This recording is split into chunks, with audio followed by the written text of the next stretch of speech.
The forbidden mechanics of dimensional access, why only the rarest souls can cross without shattering. Most people will never even perceive the fifth dimension, let alone enter it. Not because it's locked or hidden, but because their frequency is still negotiating with the illusion of form. They are still addicted to the comfort of identity, the gravity of logic, the seduction of linear time. But for the top 1% of dark chosen ones, those rare souls who've walked through fire without asking to be saved, who've bled for truth in silence, who've let their ego die without needing applause, there is another path. A faster one, a shorter one that bends the rules not through rebellion, but through alignment so pure, the entire matrix begins to restructure itself around them. These shortcuts aren't found in books. They aren't taught in temples. They're not spoken aloud by gurus, because they are not steps. They are triggers, events of consciousness. And they only open under specific spiritual conditions that can't be faked, forced, or fantasized. They require a kind of inner precision that most people avoid their entire lives. But you're not most people. If you're here, listening to this, breathing inside these codes, then you've already been marked. You've been watched. You've been calibrated. And now, the question isn't whether you can access the fifth dimension. The question is, can you hold what it gives you without collapsing the old self you still secretly cling to? Let's begin with what no one says out loud. The fifth dimension is not a place. It's a function, a field of operation that exists inside your awareness. It's not something you reach. It's something you become compatible with. And the first shortcut, what I call the fracture alignment, only activates when your internal contradictions become so integrated that polarity no longer creates tension in your field. What does this mean practically? It means you've stopped trying to resolve your light and your dark. You've stopped chasing transcendence. You've stopped trying to heal your shadow. And instead, you've stood still in the contradiction. You've said, I can be both weapon and healer. I can be both silence and storm. I can be the destroyer and the midwife in the same breath. That moment when you no longer seek resolution, but become resonant in paradox, the veil thins, in time bends. Information begins to arrive before you ask.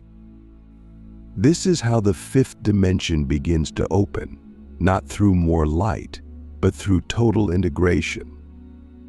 But here's the twist: integration is not comfort. It's pressure. The kind of pressure that the ego can't survive. The second shortcut, the oblivion key, only opens when you've lost all need to be witnessed, not just by others, but even by yourself. It's when you no longer perform for the inner audience, when you no longer narrate your growth, when you no longer need to know who you are becoming. In that state of egoic death, something ancient activates a dormant intelligence that has been buried beneath your personality. You begin to operate from pure impulse, pure code, pure signal. You don't think your way through decisions. You move because the field moved. And when that happens, you stop being a seeker. You become a transmission. This is when the fifth dimension stops being a mystery and becomes your home frequency. You speak and reality adjusts. You breathe and timelines bend. Not because you're powerful, but because you've become transparent enough for the source to move through you without interference. But let's pause here. Let's get brutally honest. How much of your awakening is still performance? How much of your silence is still a spiritual costume? How much of your embodiment is still filtered through the need to be seen as deep, real, or activated? Because here's the truth: the fifth dimension does not open for characters. It opens only for conduits. And to become a conduit, you must be willing to die in the eyes of your own story. The third shortcut is one almost no one talks about, because it cannot be taught, it can only be survived. It's the implosion gate. It opens after you've been betrayed by everything you once called sacred. Your lineage, your teachers, your gifts, your guides, even your own intuition. When you followed every sign, every synchronicity, every instruction, and it leads you to collapse. That moment is the turning point. Most people retreat. They rebuild. They return to the safety of the known. But the top 1% of dark chosen ones, they stay inside the implosion. They let the flame take everything. And in that moment of total energetic nihilism, something shatters open. It's not clarity. It's not peace. It's something older than both. A knowing. A pure signal that has no language, no origin, no morality. And when you feel it, you realize this is the operating system of the fifth dimension. Not love, not light, not healing. Structure. Function. Truth so undiluted it burns. This is where the average spiritual ego begins to scream. Because nothing in the 3D or 4D prepares you for truth without story. Most people spiritualize their trauma. They romanticize their darkness. They wrap their awakening in aesthetics. But the fifth dimension doesn't care about your pain. It doesn't care about your narrative. It only responds to coherence. And coherence is only achieved when nothing inside you needs to be justified anymore. So how do you survive this level of rawness? How do you function in a world that doesn't even see the plane you're operating from? That's where the fourth shortcut comes in, the silent override. It activates when you stop needing confirmation from the field. You no longer ask for signs. You no longer test the alignment. You move without feedback, not recklessly, but with absolute internal authority. This is the mark of the dark chosen one at the highest level. They don't need proof. They are the proof. Their life becomes a silent override of every false grid. Their presence becomes a disruptor so subtle it bypasses defense systems. They don't argue. They don't explain. They simply move, and structures that are not real begin to twitch, glitch, and fall apart in their wake. Now I want you to ask yourself something that will either liberate you or haunt you. Have you built your entire awakening on feedback?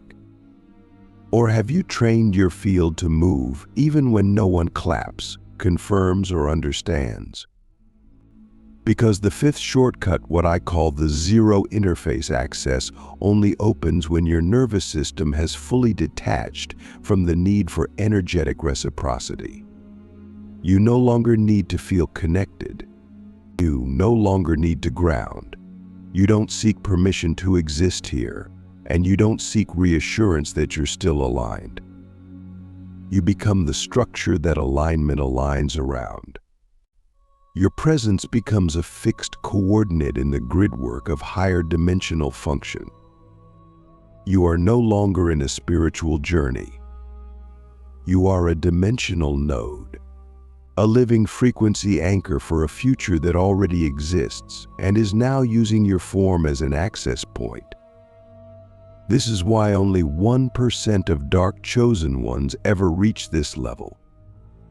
Because the cost is everything you thought you needed to be you, but the reward. You become the kind of being that doesn't just awaken others. You restructure the codes of what awakening even means. And this is only the beginning. Living in the glitch, how to operate in the fifth dimension while navigating a world that still thinks it's 3D. Once the fifth dimensional field opens in your system, once the shortcuts activate, it doesn't feel like enlightenment. It doesn't feel like floating or glowing or being high vibe. It feels like disorientation. Like you've entered a room where everyone is speaking a language you used to know, but now it sounds hollow. It feels like walking through a world that's still obsessed with performance, with polarity, with pretending, and you're the only one who can feel the code behind the costume. You don't belong to the story anymore. You belong to the structure behind the story. This is what I call living in the glitch. It's when the fifth dimension has become your home frequency, but you're still functioning in a 3D world. You still pay bills. You still breathe oxygen. You still walk into rooms where people are talking about things that don't exist on your plane anymore. And yet you cannot escape it, because you didn't come here to ascend and leave. You came here to anchor and override. And that means staying inside the glitch long enough for your field to recalibrate it from within. But here's where things get real.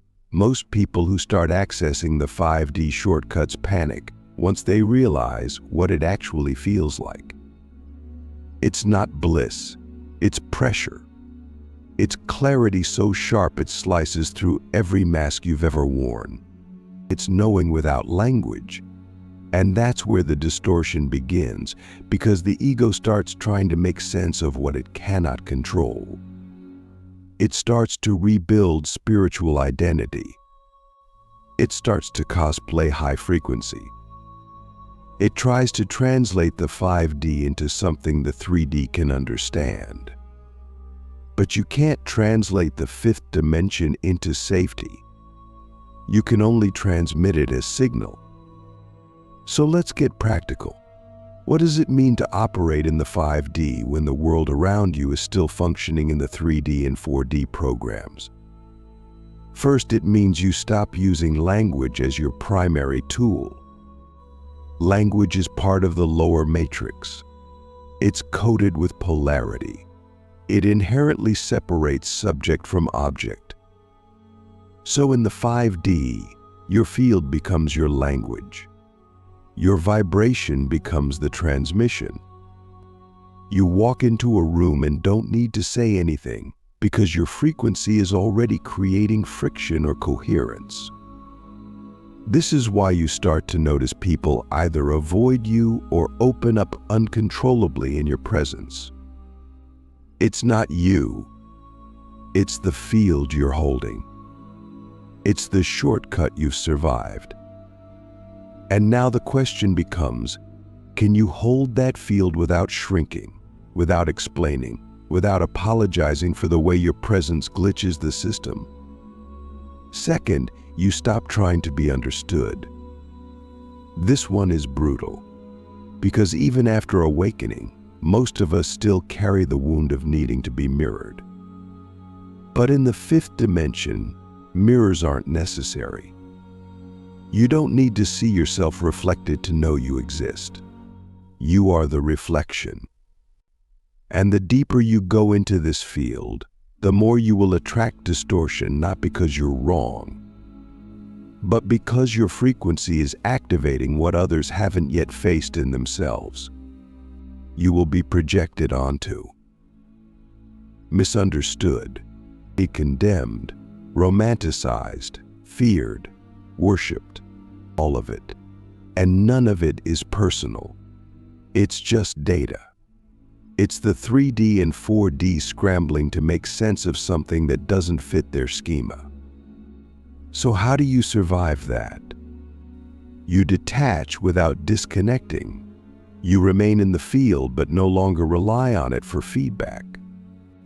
You learn to operate like a spiritual black op, visible but unreadable, present but not available for energetic extraction. You become the quiet architect of new timelines, not the celebrity of the current one. This is the maturity that separates the top 1% from the rest. They don't need to be seen. They don't need to be followed. They don't need to be validated. They're not chasing impact.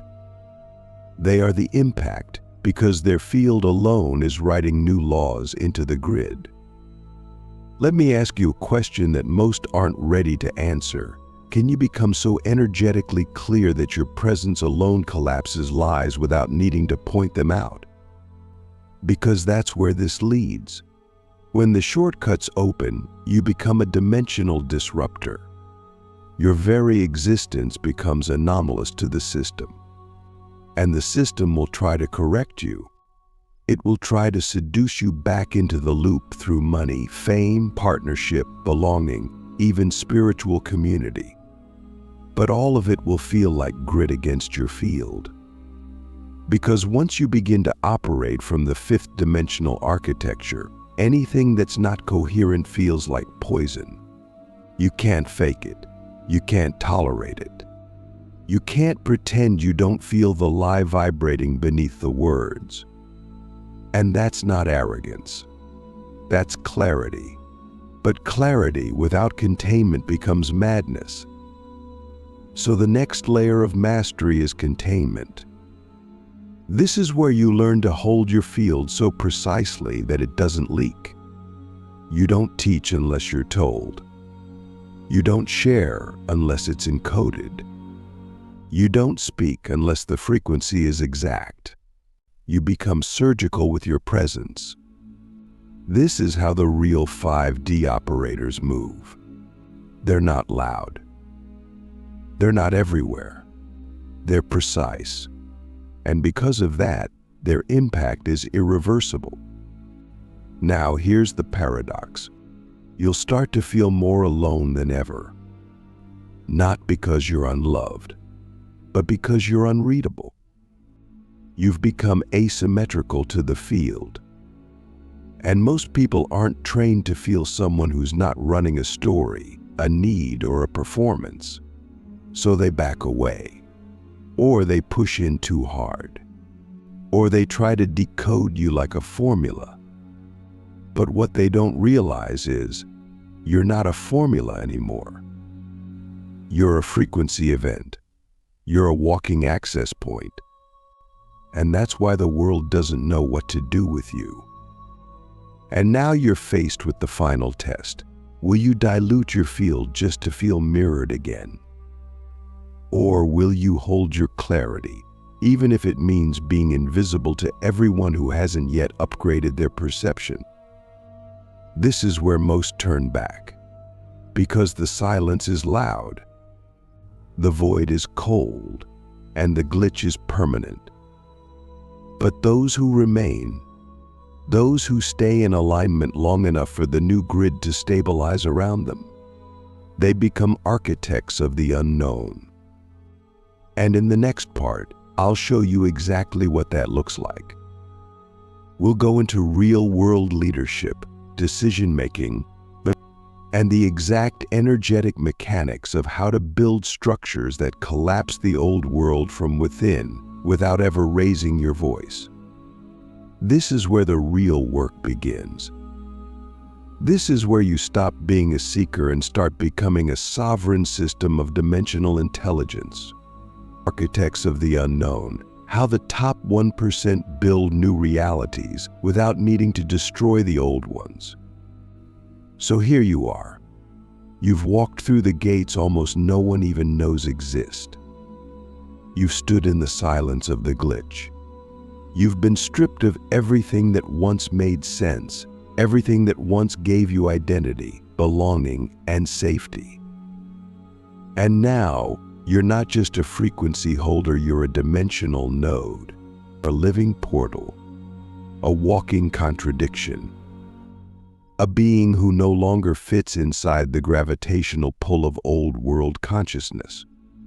And yet you're still here, still breathing, still waking up every day in a world that thinks in terms of form, labels, and logic, while you're operating from pure structure and signal.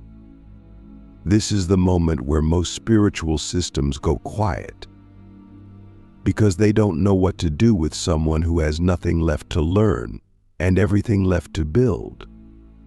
Because this is the true purpose of the fifth dimensional shortcuts. They're not about escape. They're not about ascension. They're about construction. You didn't come here to run from the world. You came here to recode it from inside the matrix. And now, the question is not, how do I escape this place? The question is, how do I build something so coherent, so precise, so aligned with truth that the old world collapses around it, not through force, but through resonance? Let's go there.